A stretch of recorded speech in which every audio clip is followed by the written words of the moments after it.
Hello, welcome to this instructional video on how to install vintage shiplap planking. In this video, we will go over how to properly prepare a wall for installation, learn how to make square cuts, and also 3 different methods for attaching the product to the wall.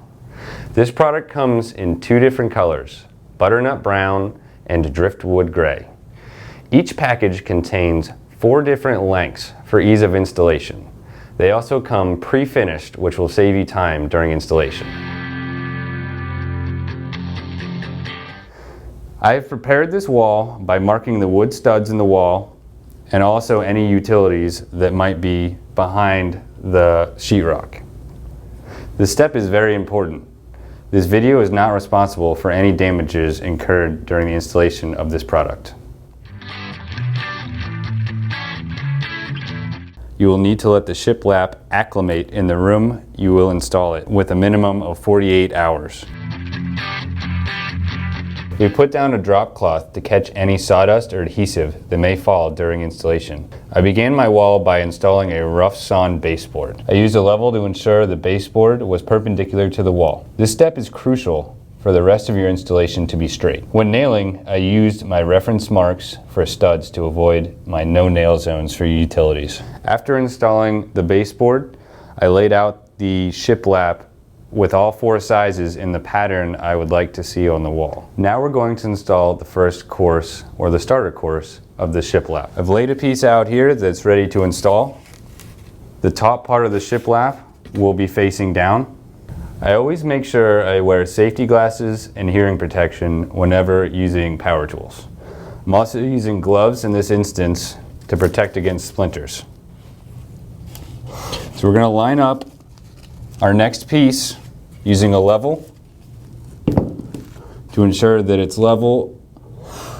I'm also going to use my reference marks for studs to make sure I'm placing the nails in the correct position and also avoiding any electrical that I previously pointed out.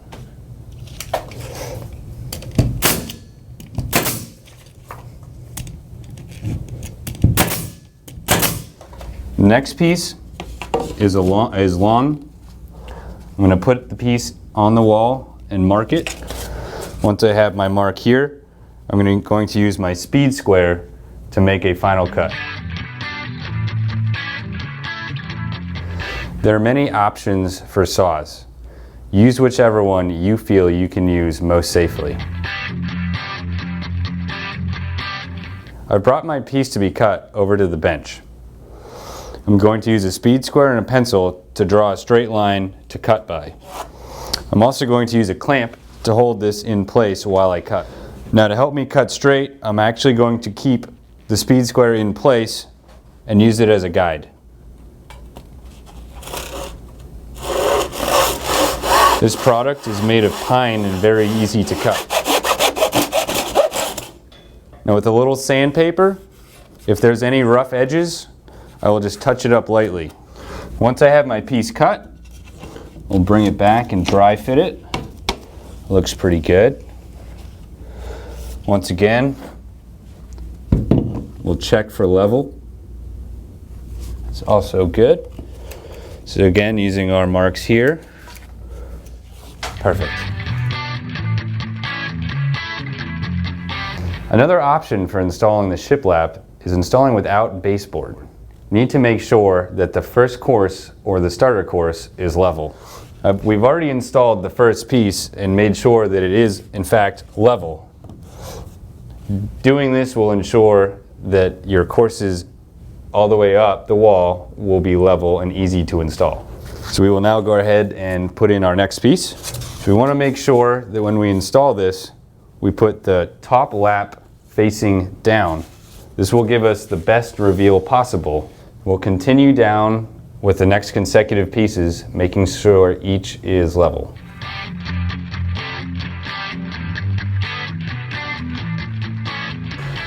This product is 100% solid wood and comes in 2 pre-finished colors, driftwood gray and butternut brown. The coverage per package is 13.25 square feet on the wall. So we've come to the last piece in a row. If you take a look, there's about 2 inches left. We don't want to put any pieces up that are less than 4 inches long. Instead, I would use 2 different size pieces instead of just this one. The solution I've come up with for this last piece will be to cut a longer piece and match it up with a shorter piece. So I'm going to trace this right here.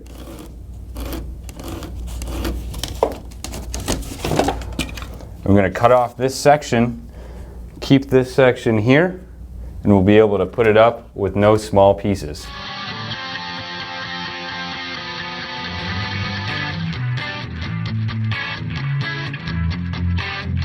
Now I went to put this piece up and I noticed the joints here and here match what I would do here.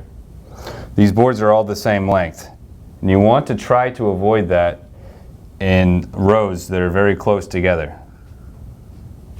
So what I'm going to do is try several different sizes until I find one that I think works the best. This short piece matches too closely to this joint. I'll try a shorter one. And that one will give me a better variation in the pattern. So I'll use that one. So we've come to an outlet box. I'm going to use the longest piece I can and hold this in place. I'm going to mark where the box is on the piece here. That way I will know the width of the box cutout that I need to make. Next, I will need to know the height, which I will also mark on the end and transfer to my mark in the middle here. So we actually got both outlet boxes with this one piece. I've marked them both with an X to denote the part that I need to cut out. I'm going to start with the straight cuts here, here, here, and here.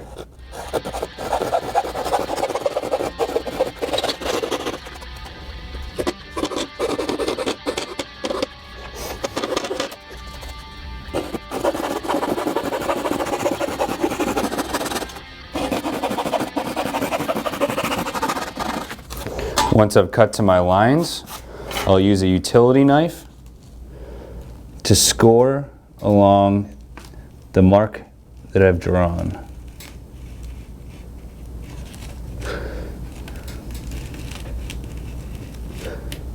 Since this is pine, it's very soft, and you'll be able to snap it off. So now that we've finished cutting around the outlet boxes, I'm just going to fit it in here. Looks like it fits around everything pretty good. And now we'll nail it in place. To finish this row, we're again going to have to cut around an outlet box. I'm going to use a long piece, that way I don't have to worry about any joints overlapping. Once we cut the length, then we'll cut around the outlet box. We finish cutting, fit this in here again. It looks like the outlet box has enough space. So we'll make sure that we're level, which we are. Then we'll nail it in place.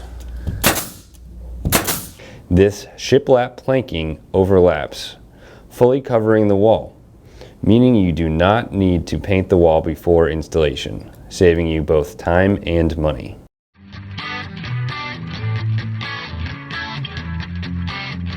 So what I really like about this product is, besides the different sizes, which makes it really easy to install, the color varies slightly between packages and even pieces in the same package. As you can see here, not only have I laid out the pattern that I want, but also the color. I think this gives any room a warm, inviting feeling. In addition to that, there's saw marks that you can see on most of the pieces, which make it seem like it came from a real barn. In addition to nailing, you can also use an adhesive to attach the shiplap to the wall. First, I'm going to test fit this piece so that I know there's no overlapping joints and that the piece fits square and level. Next, I'm going to put a thin bead of adhesive all over the back of the shiplap. I'm going to hold this in place right where I want it and press firmly so that the adhesive seals to the wall. Now while this glue will take a little while to dry, I'm going to use tape, as I did on this other piece, to hold it in place. You'll want to follow the manufacturer's instructions for the adhesive on how long it takes to dry. We have three options when installing the shiplap. We can use adhesive, we can use a pneumatic nail gun, or we can use hammer and nails. This will be demonstrating the hammer and nails. Again, we want to dry fit our piece and make sure it's level, which I've already checked. I'm going to nail through the shiplap to give this a hidden fastener look. I'm still going to follow my same stud marks. Line it up.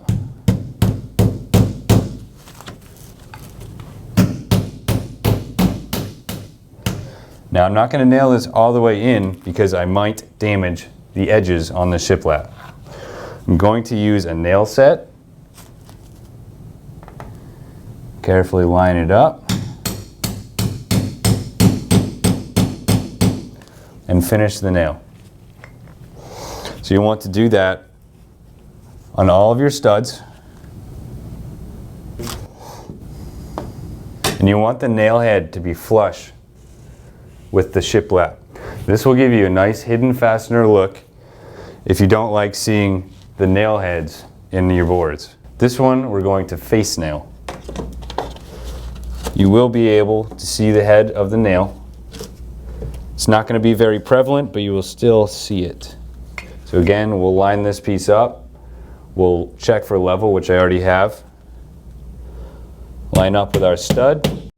We'll get within a 1/4 inch of the shiplap face, and we'll use a nail set to finish. Just leave that nice and flush. And the nail set to finish. And that's how you face nail with a hammer and nail set. When starting a new row, you want to make sure to leave an extra space at the end of each. An easy way to make sure for an even gap is to use a 1/4. This will allow for expansion and contraction during the seasonal changes.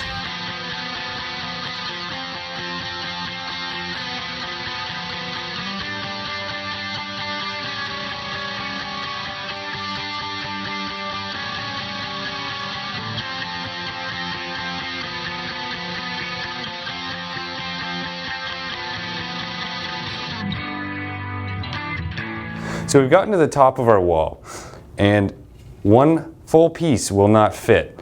I had to take these and cut them in half based off of a measurement I took from up here. With these narrow pieces, I'm going to use some adhesive in addition to nailing.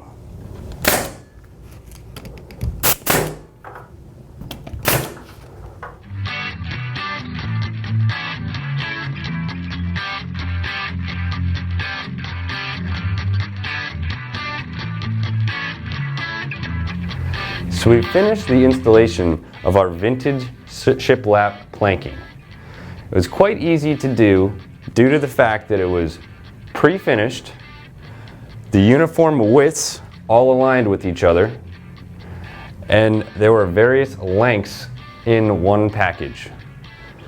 This allowed for a very easy installation overall. These are some of the tools that I used: a long level to draw the stud lines, short level to make each piece level, pneumatic nail gun, hammer, nail set, tape measure, box of nails, carpenter's speed square, pencil, screwdriver for the outlet covers, chisel or utility knife, panel adhesive, 220 grit sandpaper, hand saw, circular saw for ripping, safety glasses, earplugs, gloves, and clamps.